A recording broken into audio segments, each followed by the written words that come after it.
Here she is. She was at the Supreme Court and she was declaring that congressional districts based on race are a good idea because, well, let's get her summation. Check this out.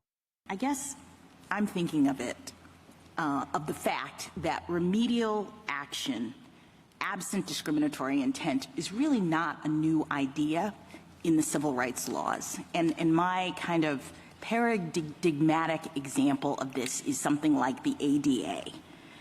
Congress passed the Americans with Disabilities Act against the backdrop of a world that was generally not accessible to people with disabilities. And so it was discriminatory in effect because these folks were not able to access these buildings.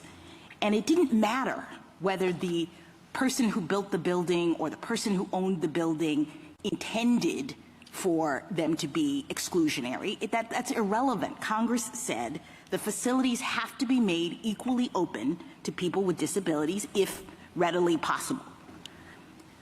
I guess I don't understand why that's not what's happening here. The idea in Section 2 is that we are responding to current day manifestations of past and present decisions that disadvantage minorities and make it so that they don't have equal access to the voting system, right? They're disabled. In fact, we use the word disable in Milligan. We say that's a way in which you see that these processes are not equally open.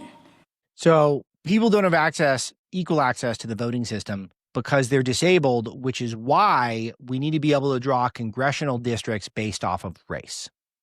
So basically acting as though Black people in particular, but any minority groups, are actually like disabled people. So that's what goes for a strong argument from Ketanji Brown Jackson.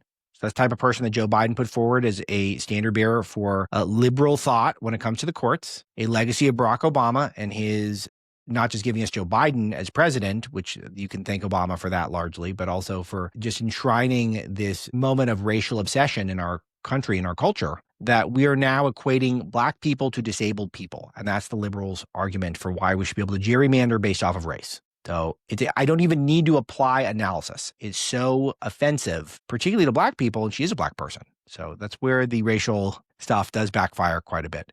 Look, their bench is so thin and they're violent, they're angry, and they're stupid.